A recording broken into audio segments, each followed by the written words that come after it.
Bloody hilarious. Hello everybody. So quite a while ago, I reviewed Resident Evil Welcome to Raccoon City. If you would like more thoughts on that film, give it a watch. But well, to say I did not like that film is putting it kindly. While it's not one of the worst films I've ever seen, you might as well call the film Resident References. It was not a very good film, with a lot of flaws, a lot of problems, and an overabundance of references that honestly made the film infuriating to watch. So yeah, not a good time overall, despite handling the key locations in Resident Evil games really well. But I do remember something I said at the start of that video. Besides the first film, which is a decent film, the other 5 RE films are just terrible, like some of the worst films of all time. It's been quite a while since I saw the first Resident Evil film, so seeing as everyone really enjoyed my review on Welcome to Raccoon City, and it is one of my most viewed videos among many Spider-Man related stuff, how about we look at Resident Evil's first jump into live action films? So a little background before we start. A Resident Evil film had been in the ideas cloud since the late 90s, with legendary director George A. Romero being asked at one point to make a film about Resident Evil. Romero has of course made some of the greatest horror films of all time. He even made a TV commercial for the Resident Evil 2 video game. And after watching this back, man, it is really sad that we never got to see his version of Resident Evil. The commercial itself was only shown in Japan, but that one commercial was enough to impress Sony, enough for him to be asked to write and direct a Resident Evil film. His Resident Evil film, from all accounts, though take this all with a pinch of salt, would have centered around Resident Evil 1, with Chris Redfield and Jill Valentine being the lead characters, and involved in a big romantic relationship. Barry Burton, Rebecca Chambers, Ada Wong, and Albert Wesker would also set to appear. Sadly, George pitched about 5 to 6 different drafts of the film, and all of them were turned down. Enter Paul W.S. Anderson, who had done some video game adaptations before, with Mortal Kombat in 1995. I don't recall disliking this film. It was alright. Would you like me to cover this at some point? But just don't ask me to cover Annihilation. Ooh, that is a terrible film. Too bad you will die. Ugh. Brother, ugh. What's that?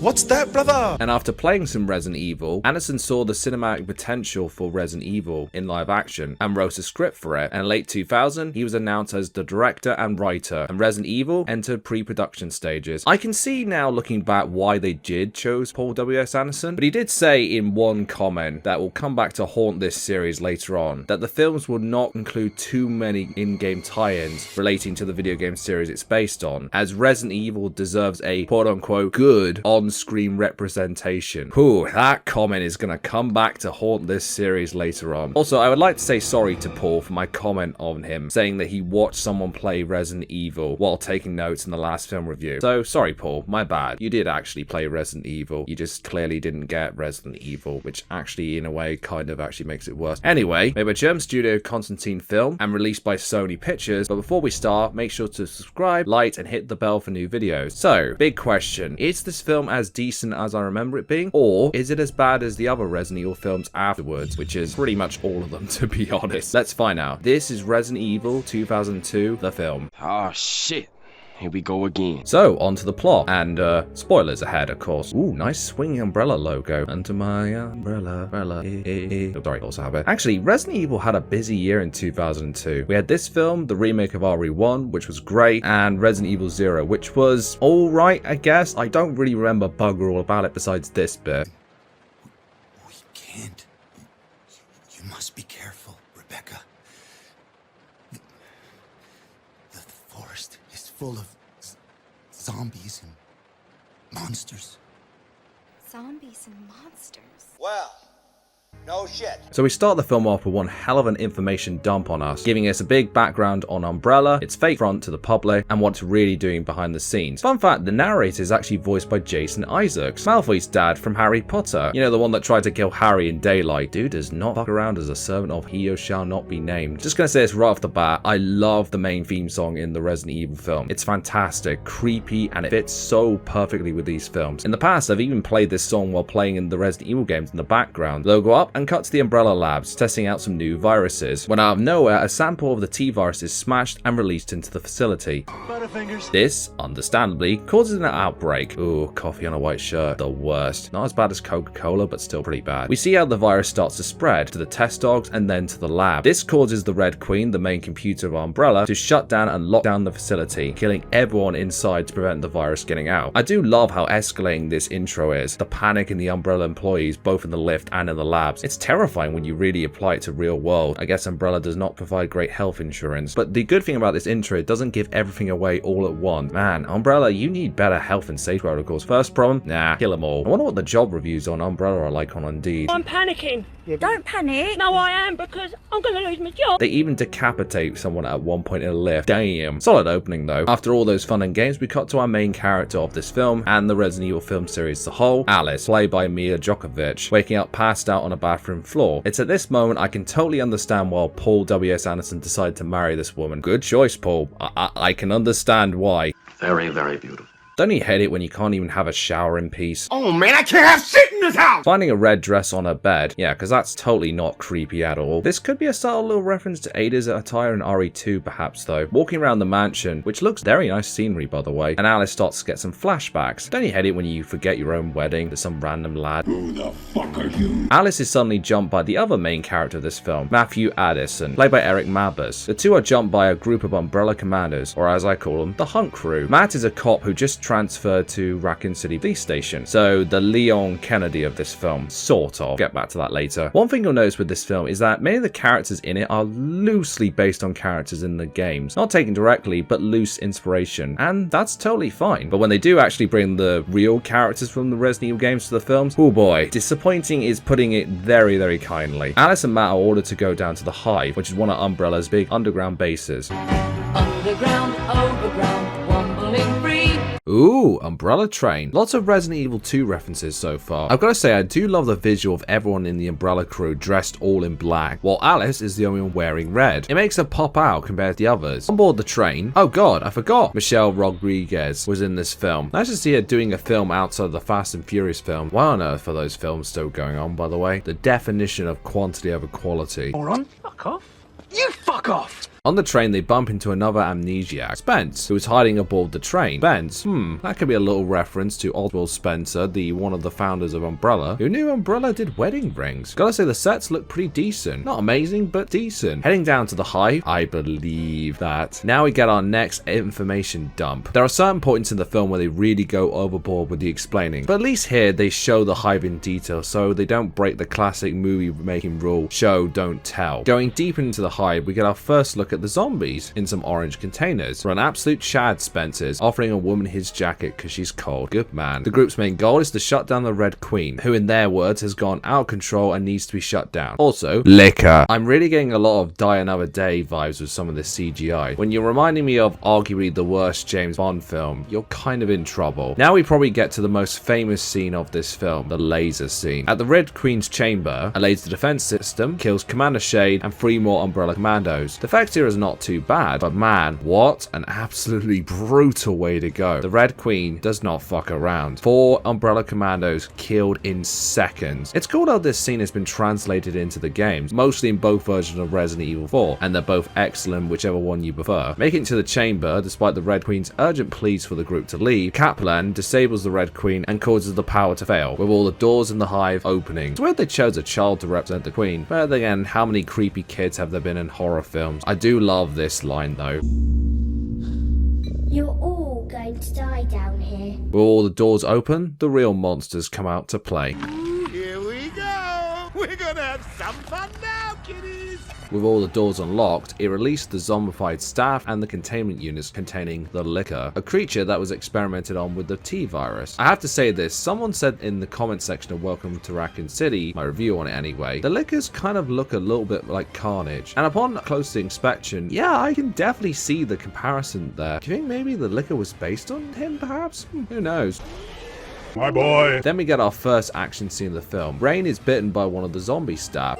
A tasty snack indeed. Decent looking zombies though, a nice line, and so many wasted bullets. The action scene is decent and has some very memorable moments, like the zombies crawling to grab Matt, but poor JD, one of the umbrella guns, is eaten in the lift by a horde of zombies. An absolutely brutal way to go. Damn. While the action is decent, the CGI certainly is not. Liquor Boy here is a prime example number one. Alice decides then to wander around the facility by herself. This right here is one of my biggest pet peeves of horror films. Splitting up and wandering around by yourself. Fair enough, if you get split up by whatever monster's chasing you or something falls down to separate you, fine. But to actively choose to split up and leave your group and wander around by yourself is so dumb. Like, look at the remake of It. Pennywise split them all up because he knew they would have a chance against him. Then they all grouped up at the end and beat the piss out of him. Alice finds herself in the lab. This section is where the dogs are being caged up. Hi, doggy. Suddenly, the zombie dogs arrive. The dogs actually look pretty decent. Alice is chased by one of them into a locked room where she comes across another zombie. Taking him out and taking his gun? That's just robbery right there. She's ambushed by even more dogs, killing nearly all of them. Wow, the editing here is really sloppy, but it's worth it for this moment. Alice wall jumps and kicks the last dog full Matrix style. Fucking hilarious. I laughed my ass off while watching this.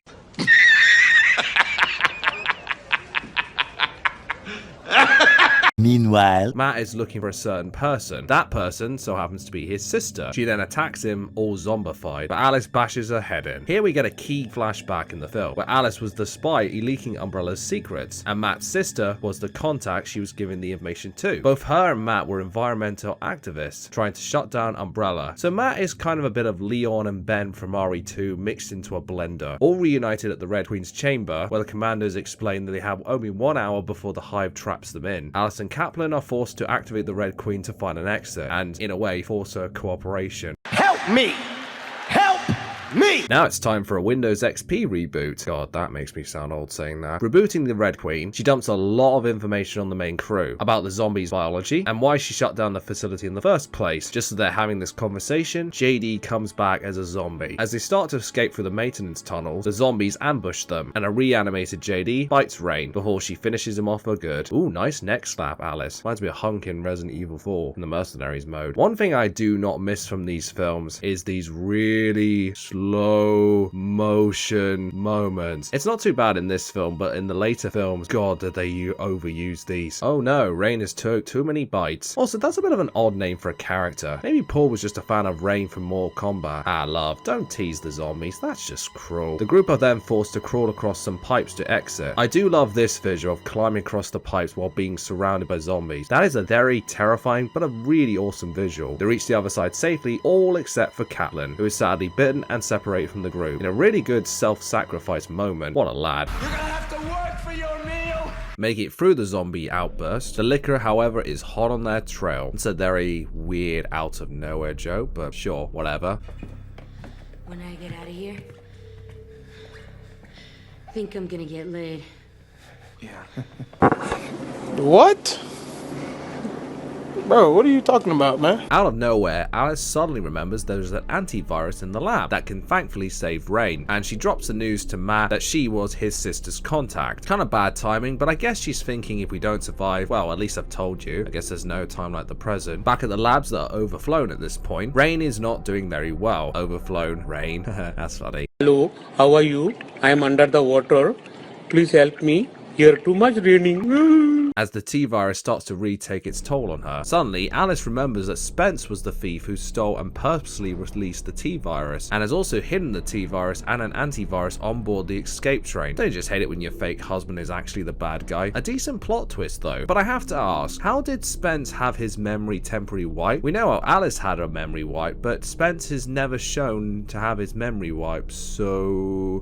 Spence then turns on the group as Matt stands up to him at point blank range while he's holding a gun. The balls on this guy. Out of nowhere, he's bitten by a zombie and traps the others in the lab. He does not get to enjoy this moment for long as he's killed by the liquor. Oh, nuts.